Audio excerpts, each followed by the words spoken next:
Peace, Mike Geronimo, right here, Report Card Radio, with my guy, biggest in charge, Mikey T, the superstar. We here, y'all.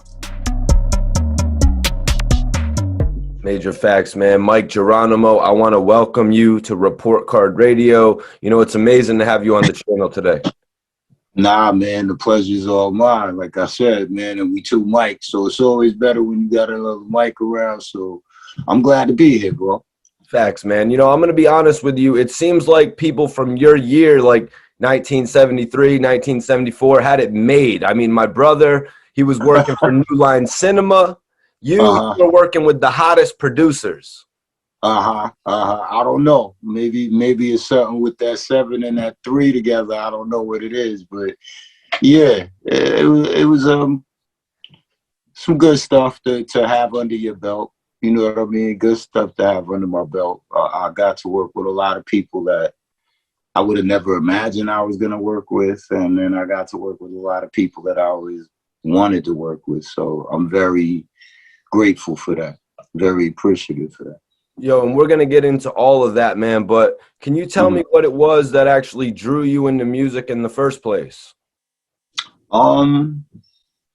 I think I always had a love for music. Like when I was a kid, I remember my first set of drums, I was like 8 years old. It was like a set of Bee Gees drums, if you could believe it. But, you know, I always had drums. I played the recorder, I played the piano, I played the keyboard. So I think I always had something in me that gravitated towards music.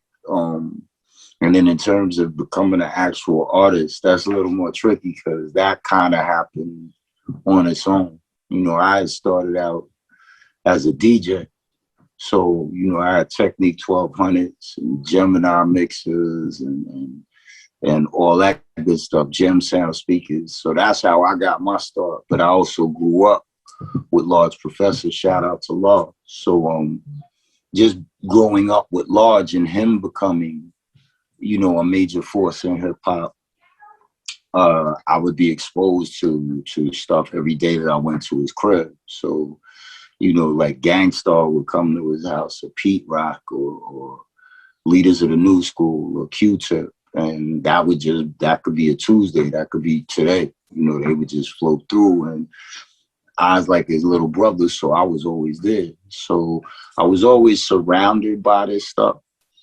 And the more that I was around it, I would just freestyle. And in the beginning, it would have, you know, I'd just have my boys laughing. They'd be like, yo, you know, you be saying something when you spit, but you don't take it serious. So then the more that I actually did start saying to myself, well, what if I do dedicate the time to actually write, you know, raps and all of that? Let's see how that goes. And then I did, you know, I still really wasn't, like, it wasn't like I was doing it and saying, all right, I'm doing this in the hopes to become an MC and sell a lot of records and all of that. I never looked at it that way. I just looked at it like, it's something I like doing, and I'm getting better at doing it from what I'm being told. And then from there, it was just a natural progression to move away from DJing and more into, you know, MCing. So was it hard for you back then to actually start recording, like to put your vocals on a track? For example, Cube and Dr. Dre seemed to have to push Eazy-E, you know, when he actually got in the booth. No, like it wasn't a thing where I didn't have any reservations at all about recording. Actually, the funny part was the first time that I ever really recorded, I ended up doing Shit's Real with Irv Gotti. And I remember when we was doing it and he kind of stopped me halfway through the song and he was like, yo, you never did this before? You never recorded before? And I was like, nah, never. And he's like, never? Not at Large crib, none of that. I was like, nah, never in my life. And he just did this laugh, you know what I mean? And like it was like a sinister but yeah type laugh. And then he just kept recording me. So, and I just kept going. And to me, it was fun. To me, it was amazing to be able to hear your voice. You know what I mean? Like, we hear our voices all the time when we talk and do things during the day, but you don't ever hear your voice in the way that people hear your voice. Right. You know what I mean? So 100%. so just to be able to hear what I sound like to someone else and to hear it in a rhythm like that in itself was amazing to me. So I just have fun doing it, bro. So was it really that chance encounter at the talent show with DJ Irv that led you guys to jumping in the studio together? Yeah, pretty much. I wouldn't really say it was a chance encounter. The reason being is because we had a mutual friend named Chucky Madness that I went to school with. And I actually would go to Chuck's house every weekend because he was a DJ, and Chuck would cut records up and record me on a low. And I guess he was going back and telling Irv about me. And he had told Irv to actually come up to the talent show that day. So we met that night. You know, I just thought, I remember rapping for him in his ear, and he just was laughing like, yeah, nigga, yeah. Then, you know, the venue we was at, it got shot up. So we all got separated. And I think about a week or two after that, he had called me, and again, he was, you know, like, yo, I got a studio. Why don't you come try it? If you don't like it, you know, you don't have to do it. And then that was it. We just, from that encounter, the next move was the studio. And then after that, we was off and running. So I want to ask, like, how did your relationship with Irv turn into a deal with TVT Records? Did Irv have anything to do with that? Oh yeah, absolutely. So we did Shit's Real, and then Irv had went and got Hype Williams to shoot the video. So Hype and his boy Izzy came out, and we shot this video on this camera that was about this big. And then we had the video, and we were starting to get a little bit of a response from the public. But Irv was under the impression that, like, yo, we're not going to wait, you know, for labels. Like, I'm going to press it up. And I was like, well, how are we doing that? He's like, I don't know, we'll figure it out. But we did. And we pressed up a couple of 12 inches. And we gave those out to DJs all over the city. He would sleep in front of Hot 97 and wait for whatever DJ was on the air to come about to give them the record. He sent me in a nightclub, and I'll give the record to whoever was spinning at whatever club we was going to. And then from there, I guess labels started to contact him because he had put his contact information on the 12 inches, I think. And so labels already were interested, but once we had did the video and pressed the song up, it kind of pushed everything. And so Irv was the one who the labels would call, and he would, you know, read to see which was the best situation. So he had everything in the world to do with that, definitely. Shout out to Irv Gotti. That's what's up, man. That's dope. You know, there was a lot of labels back then, like Loud, TVT. You know, Yeah. One of the most notable stories I know from TVT, though, is when Ja Rule signed there and with a group, the Cash Money Clique. And then he went on to have a few issues once he blew up as a solo artist. Yeah. So what was your experience like at TVT? Well, for me, it was a little bit different as compared to Rule, for the simple fact that I was the first hip hop artist they had ever signed. So with me, it was kind of like, I was kind of like their baby New Year, figuratively speaking. So I was the first artist rap wise they'd ever signed. And I had a pretty good relationship with the label president, the owner. I had a good relationship with the majority of the staff there. So, and my contractual situation was night and day to hit. And then the other part of that was, you know, not only were they brand new, but this is their first time encountering maybe some sort of a cross marketing or a cross scenario with another label with an artist that they already had signed. So there was a lot of red tape.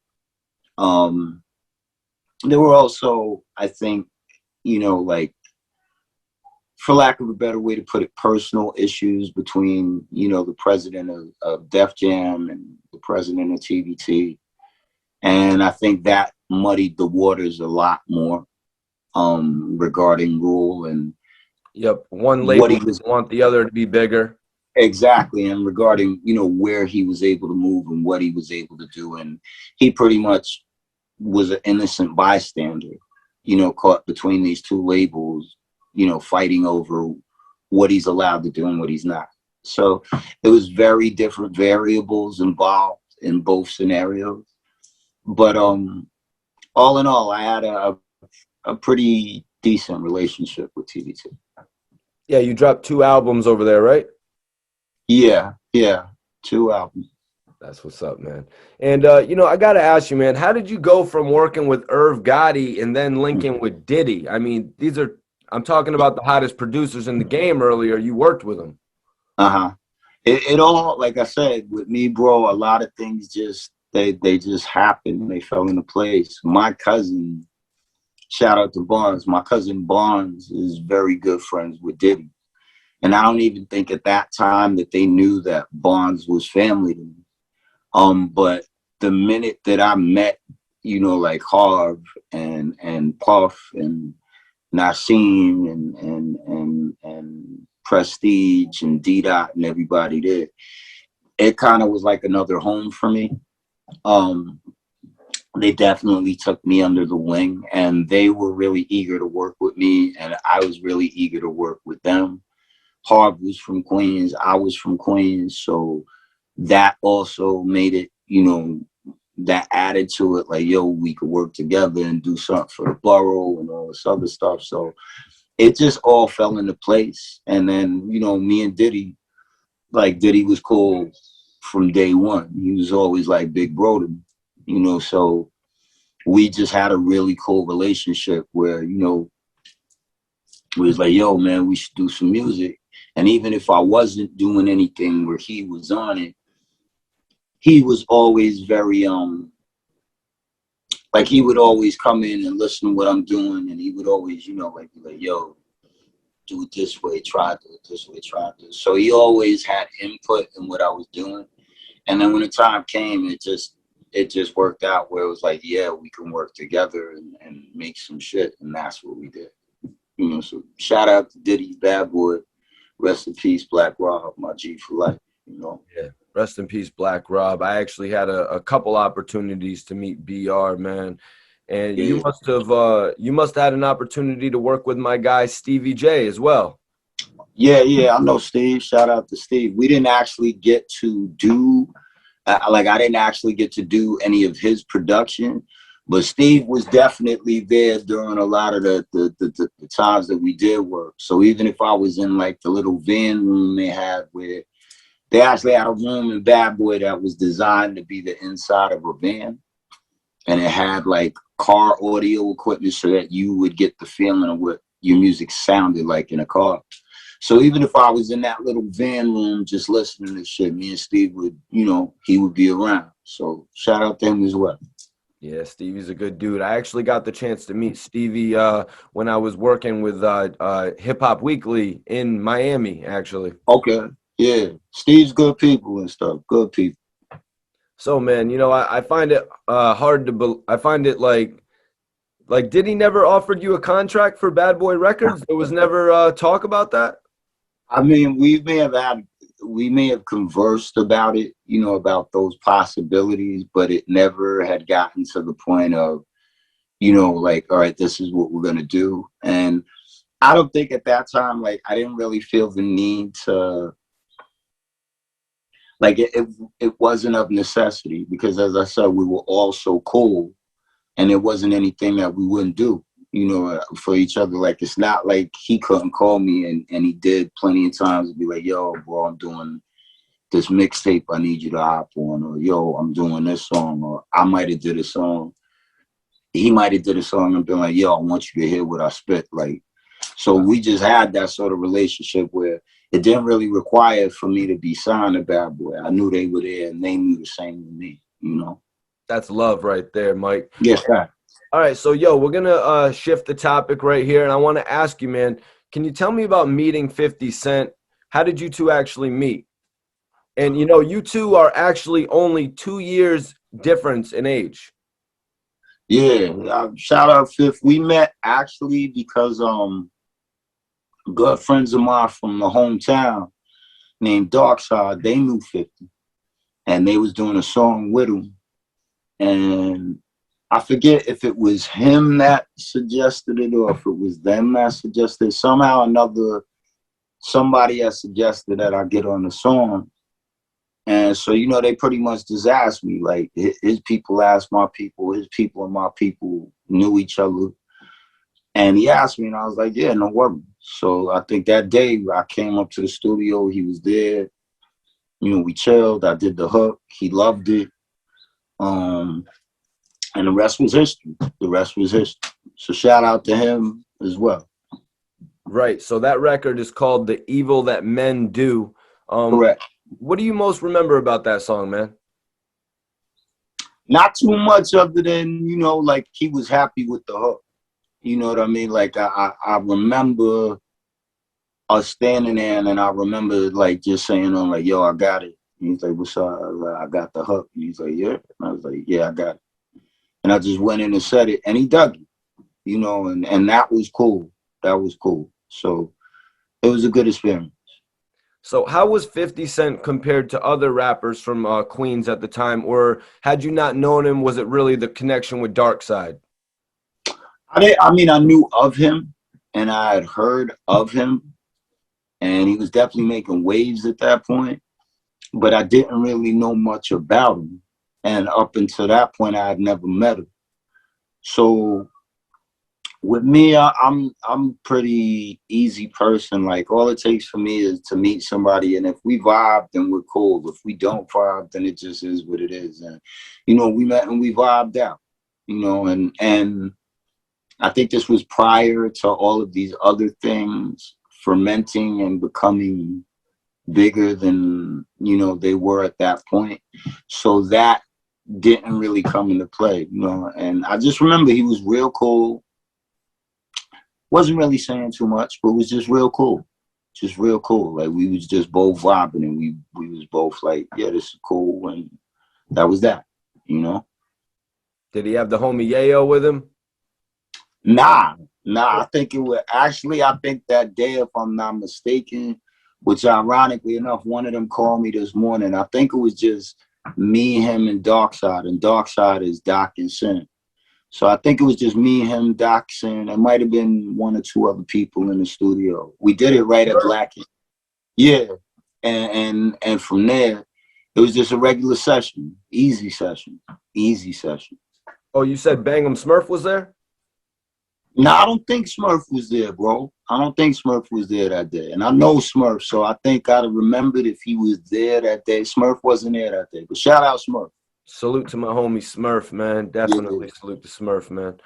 So you had briefly mentioned it, man. And what did you think of 50 Cent's beef with Murder Inc. and him really trying to tear down Irv and Ja's career?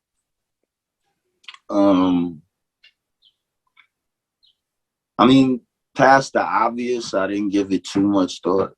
You know, the obvious is, you know, it's unfortunate, and like I said, I'm cool with everybody.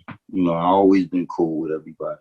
But with that being said, it was kind of disturbing to see, you know, him attacking people that you got love for.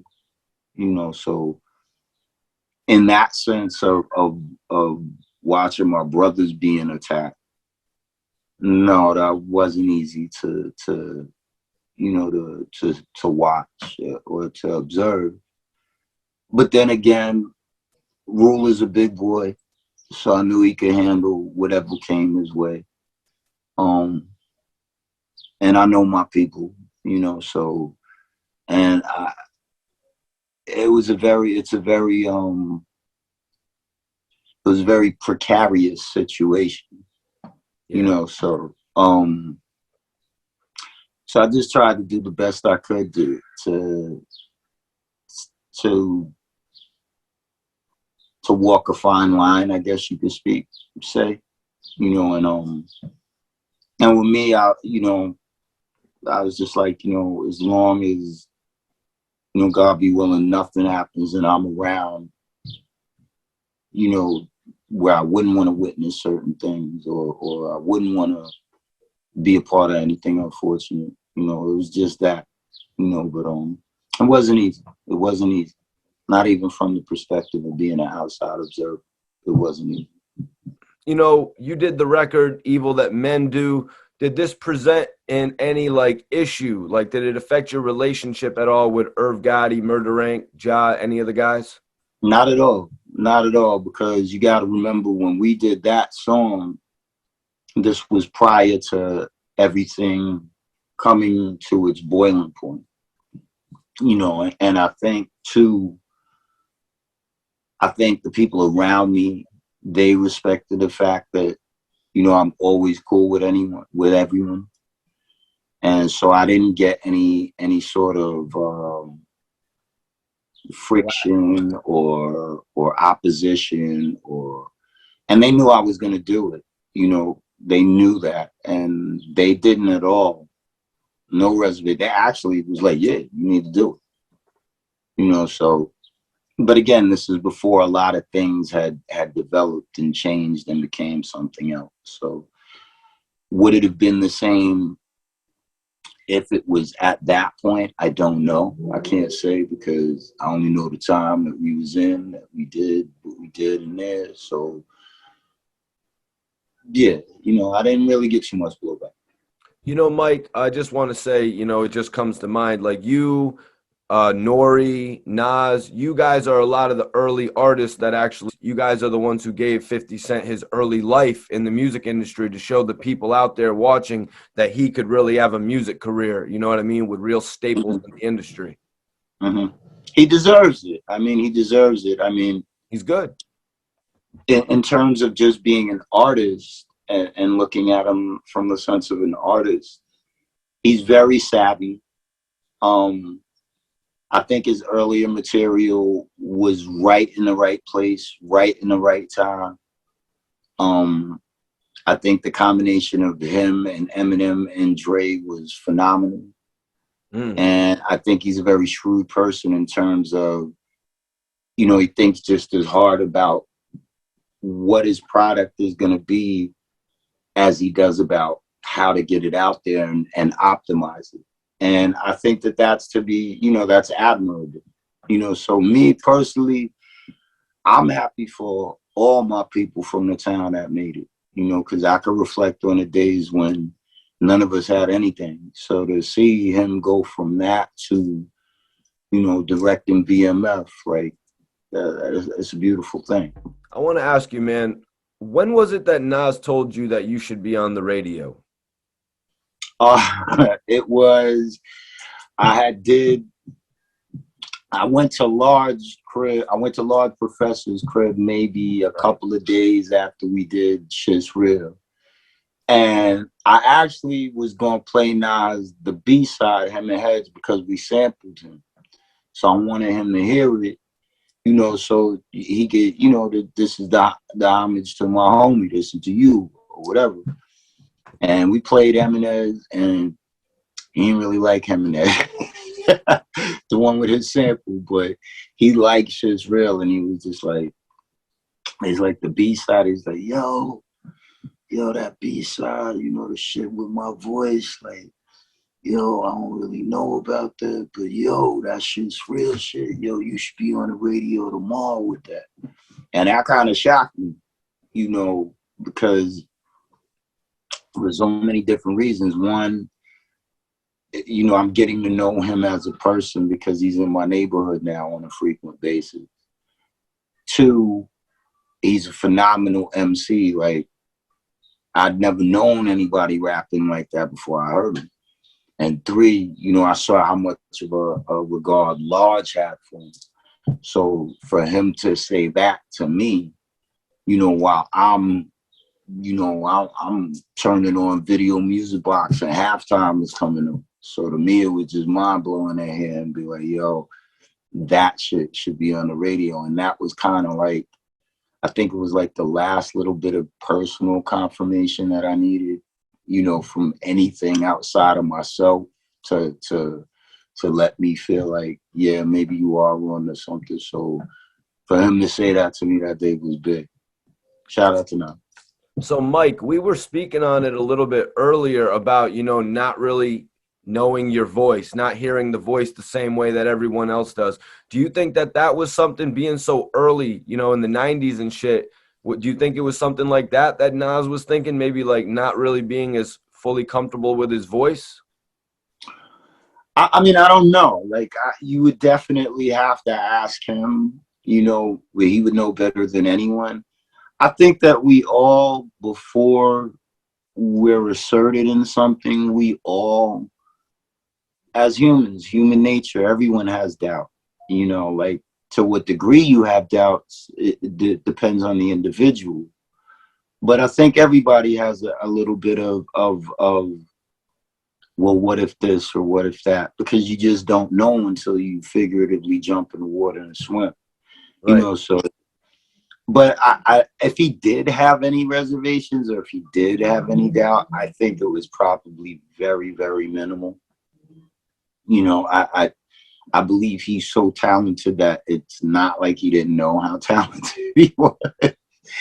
So, you know, like, yeah, but I think we all go through that, you know, and I don't know with him, you know, if he had to do anything to make himself more comfortable or what the case may be, but he was on point from day one. So, yo, Mike, I want to ask you, man, after Nas told you that you should be on the radio, did you realize that music was for you at that point? No, not even then. I don't think that I've ever really realized that music was for me. I just think that it's a part of me in the sense of, you know, you don't ask for the things that make you you.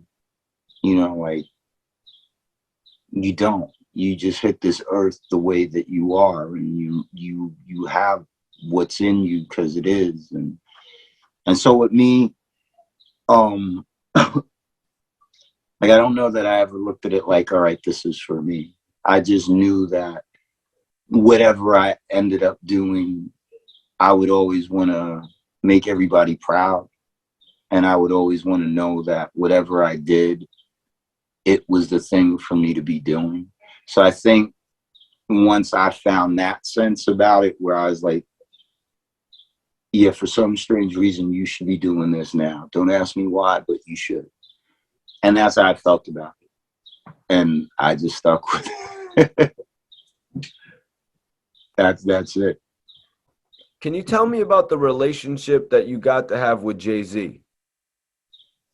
Yeah, I mean, I met him through Gotti, you know, much in the same way that I met X and Rule, and we were just cool the minute that we met, you know, and I think really with all four of us, maybe it's because, you know, Irv had such a part to play in all our careers, and I think that we were all kind of heading somewhere at the same time. I don't think we all realized where we were going, but that in itself helped the camaraderie, and that in itself helped, you know, the bond.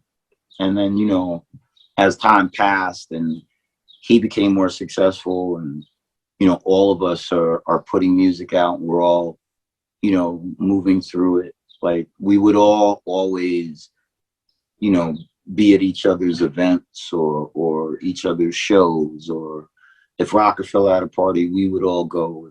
If the Ink had a party, they would all come. Rough Riders would be there. So there was always this bond between us and Rough Riders and Rockefeller.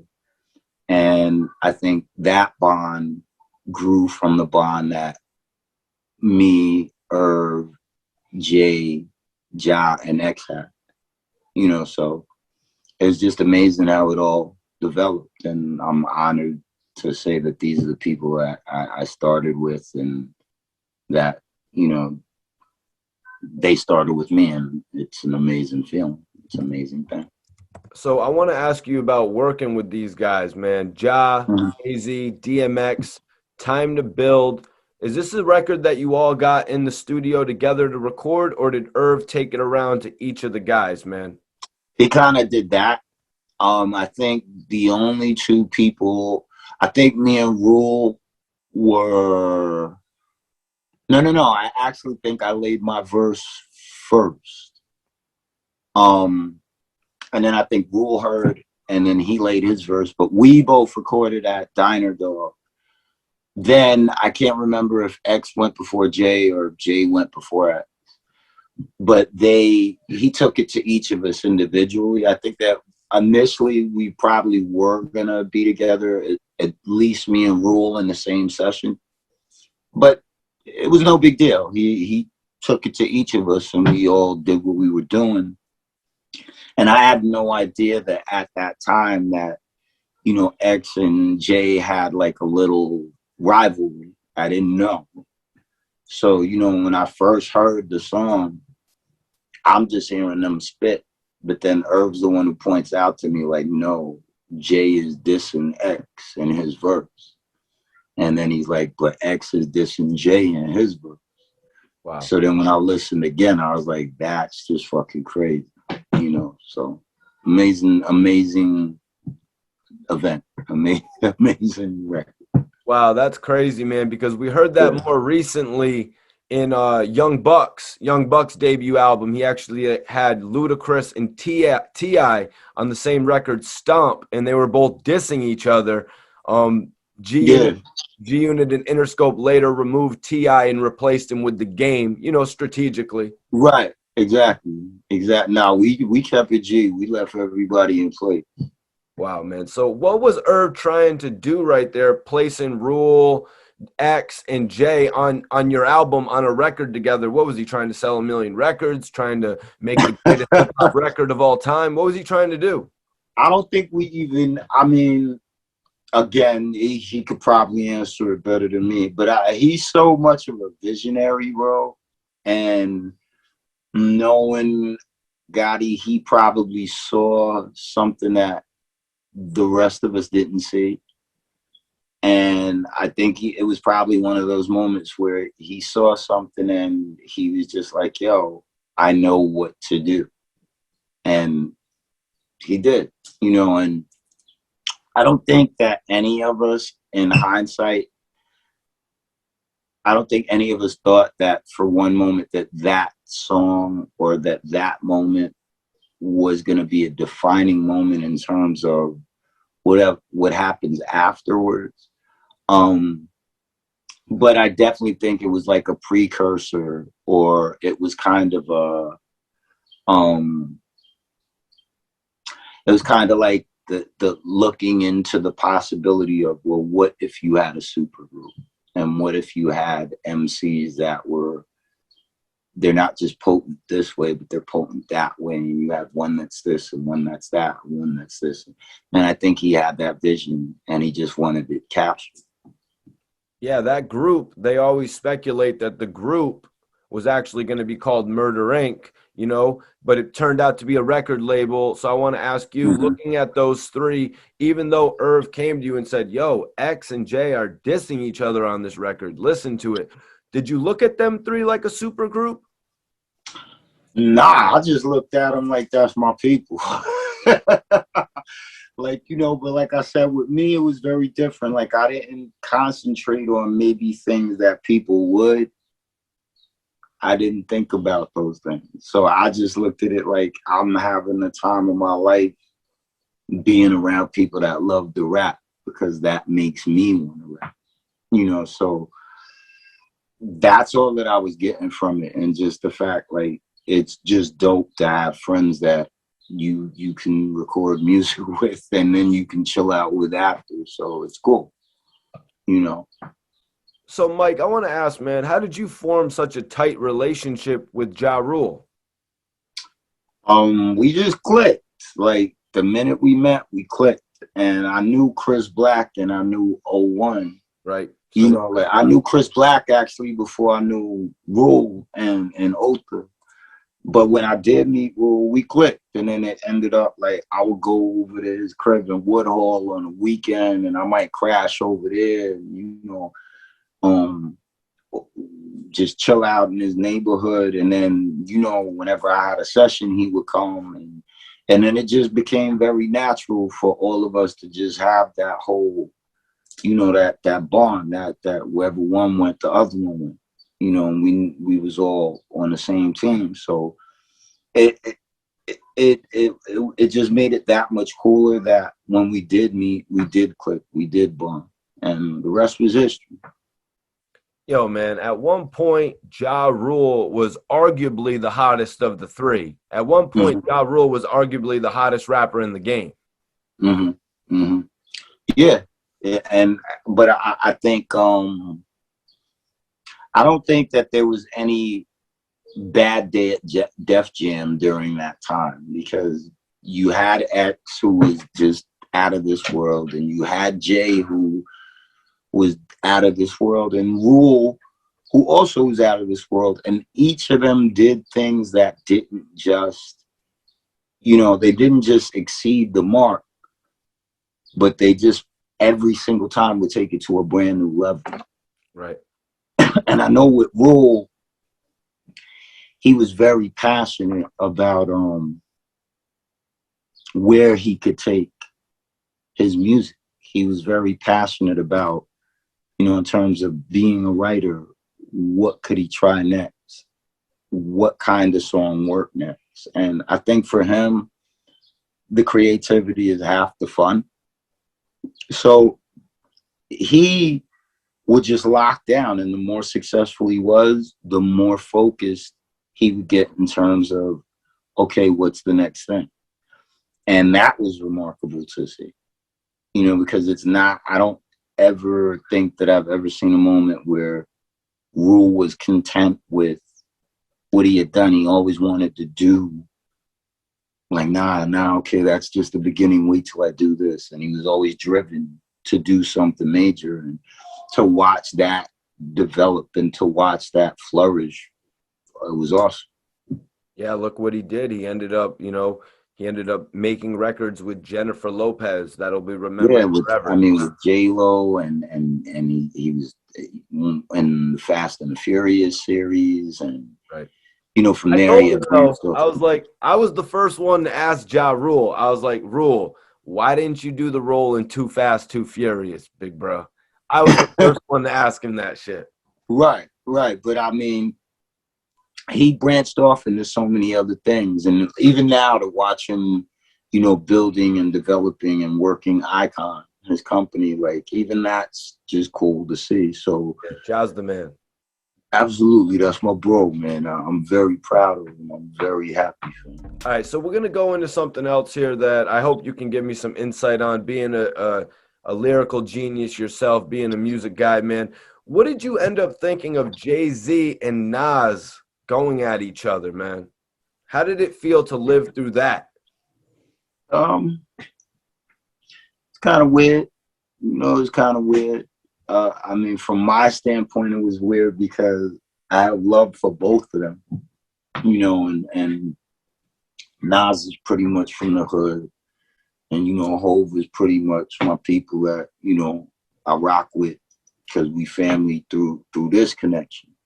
So it was very awkward, to say the least, you know, but they were they're two grizzly bears. What are you gonna do? You gonna get in the middle of two grizzly bears fighting? No. You know, so you let the grizzly bears do what they do and get it out their system, and you, I guess, hope for the best. And that was pretty much it. You know, I think now that we're able to be in a place where we're so far removed from that period, like, now you can look at it and you can see, you know, some of the good things that came from it inadvertently.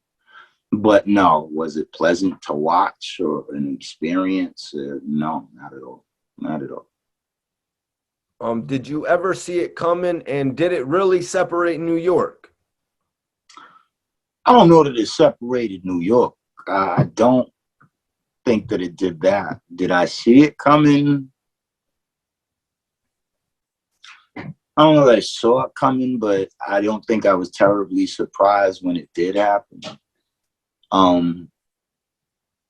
but it forced, I guess, people in New York to choose the red pill or the blue pill, in a sense, you know. So I don't think it divided New York. I just think it was a matter of what your taste buds requested and what you dug more, and whichever one of those MCs embodied more of what you dug, that's who you chose, that's who you ran with. But I mean, it was a hell of a battle. It was like Ali and Frazier all over again.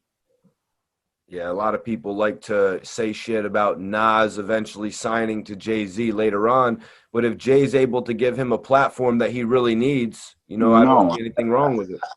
I mean, but you know, I say it all the time. People are always going to say something, and usually they say more when they know less, which is so. So I mean, people are going to always say something, but in the end, I mean, in the end, it turned out great. Icons. Absolutely, absolutely. You know, to see the businessman that Jay's become, and you know Nas as well with his Entrepreneur. investments. Yeah, the investments that he's fortunate enough to have made, and you know, congratulations to him and Hit Boy for the Grammy that, you know, for years he deserved to get one and he finally got one. Right. So I think all in all, if you look at the whole picture, maybe it's just a period of time that was required to get to this masterpiece that we all get to see now.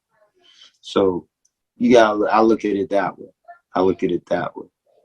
I don't at all look at it like, oh, well, Nas lost and then Hov signed, and then, yeah, okay, but I mean, they both ate together, and that's actually testament to two people being able to be men enough to put their differences aside, which were very considerable personal differences, and they found a way to work together, and that's amazing. That's what people should give credit to. Can we talk about DMX for a minute, man? Yeah, we could talk about it. I want to speak on one of the greatest artists to ever touch a mic, to ever sell a record. You know, to me, DMX is one of the most inspirational artists to ever exist. Agreed. My kids right now, funny enough, my youngest son, who's 5, is actually in my living room now because he discovered the best of DMX on Music Choice last night. So he's watching it again in the living room. So. Yeah, I actually first listened to DMX when I was 10 years old in 1998. You know, Wow. I was born in 88, so his albums had come out in 98. You know what I mean? Yeah. And I always tell my followers, my listeners, I really got into music like right after Pac and Big passed, because I was really only like 7, 8 years old in 95, 96. I wasn't really all the way there. You know, I was a little kid. Right. You still, yeah, I get it. Putting together toy guns with Legos and shit like that. You know what I mean? But yo, what's something about DMX that you will never forget, Mike? Oh man, bro. There's so much, Mike. You know, there's so much. It's like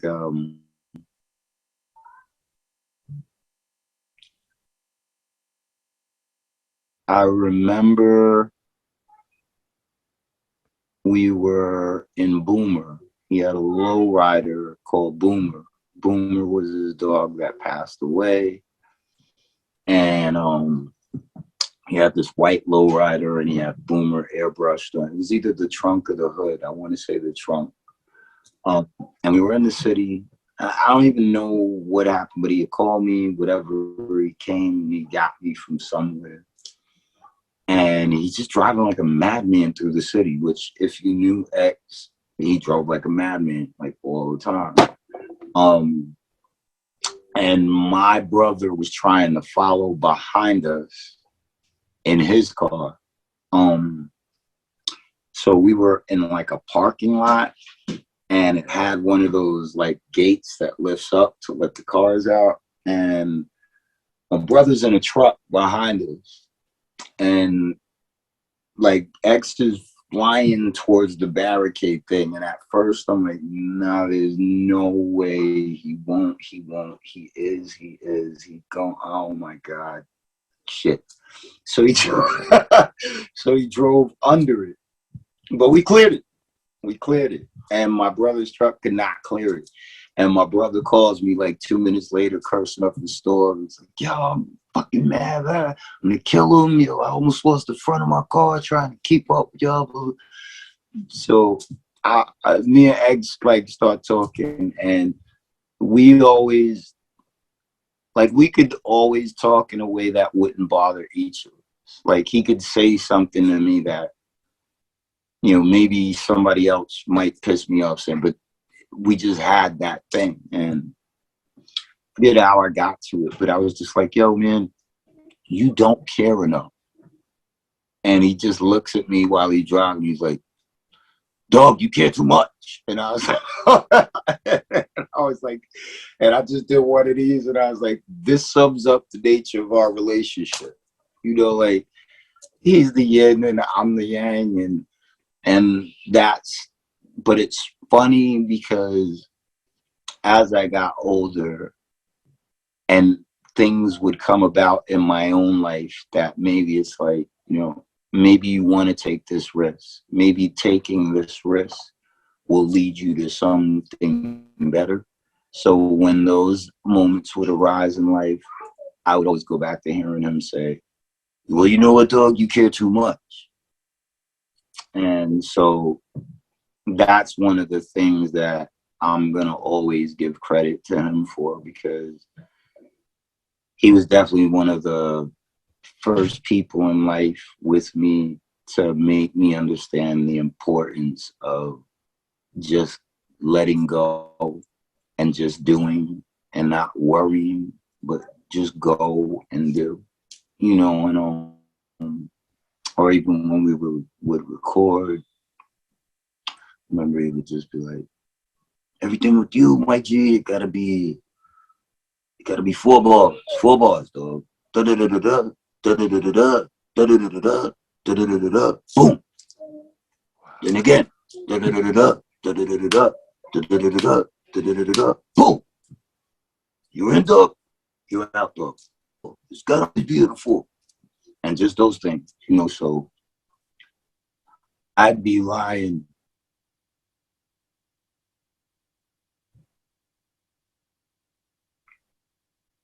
I'd be lying if I said it doesn't hurt. It hurts a lot. That hurts a lot.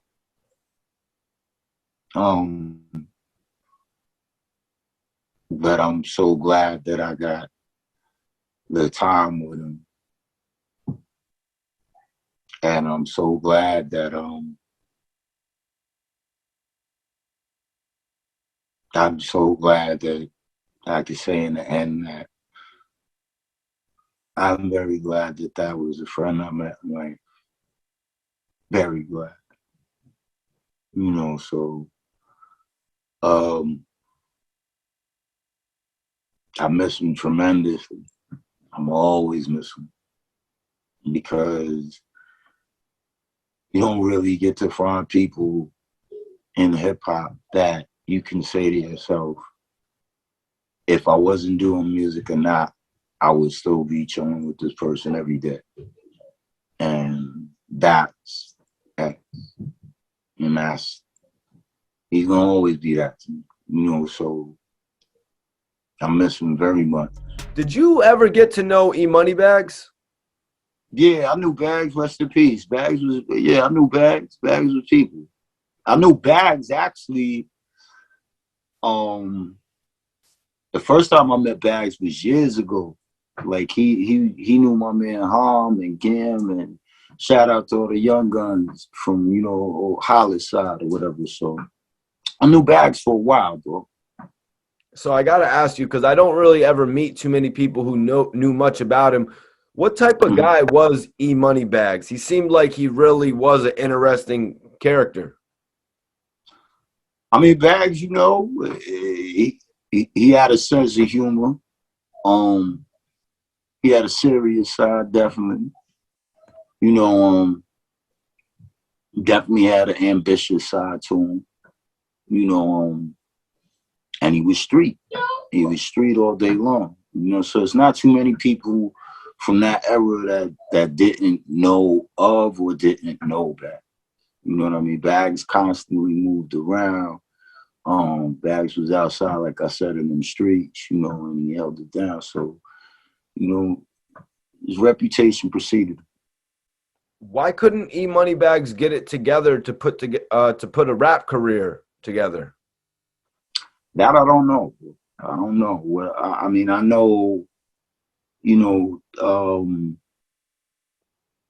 towards like, I guess, you know, towards, you know, when he passed away, I remember him playing me songs that he had, you know, stashed, and he had, you know, he had asked me if we could go in the lab. I know he was tight with Prodigy, because Proj, God bless the dead, he used to always talk to me about Bags after Bags passed away. So I know he was tight with Mob, and I know a lot of people was coming to the table, like if he wanted to do, you know, songs with him. So we discussed doing stuff, and then he played me, you know, stuff that he wanted to put out, you know, but unfortunately, you know, things happen. Was his musical talent there though, Mike? Like on a level of a 50 Cent? Could he have been at a level like that? I don't really think that that's a fair comparison, for the simple fact that 50 Cent is who 50 Cent is, you know, and his ability lyrically and you know, those things that he does or is that make him rhyme the way that he does, you know, that's 50. You know, I think with Bags, I think he was definitely putting more work in to develop his skills. I think he definitely got to a point where he's like, okay, I'm gonna really work at getting good at this. So I think if he was given more time to develop, it may very well have went that way, you know. But I don't think it's a fair comparison. I think one of those people always was dedicated to the rhyme. I think the other person, you know, they investigated the possibility, and then I think they came into a place where they were like, okay, I actually can, and because I can, I'm gonna work on it. You know, so it's two different things. So to you, did E Money Bags really have the look of a rapper? Or is that Oh not yeah, he did have the I mean, look? absolutely, yeah. I mean, if that era was this era, then yeah, absolutely. You understand what I'm saying? But you know, the difference in that era is content was so much of a bigger part of things. You understand what I'm saying? So he definitely had the look, he had the swag, you know, he had the drip, all that shit. Wow. You know, he had all of that, you know. So is it far-fetched? No, it's not far-fetched. Not far-fetched. That's what's up, man. Can Yeah, you but tell me, rest in peace.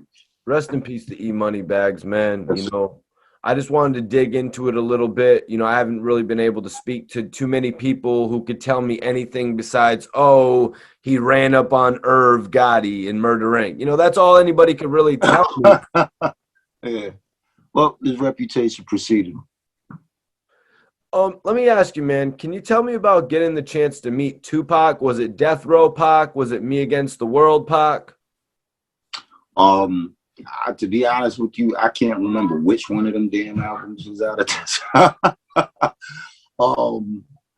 The first time I met him, it wasn't even in New York. I think we was in Atlanta. I think we were at Freaknik, and he was standing outside a hotel smoking a blunt. Right, right. And Irv told me to get out the truck and go give him, you know, my CD and my sticker. And I did that, and I was like the first interaction I had with him, and as fate would have it, he knew a lot of people from Queens that I knew. So when he did come out here, we just ended up, because of being in the same circle, you know, being around each other.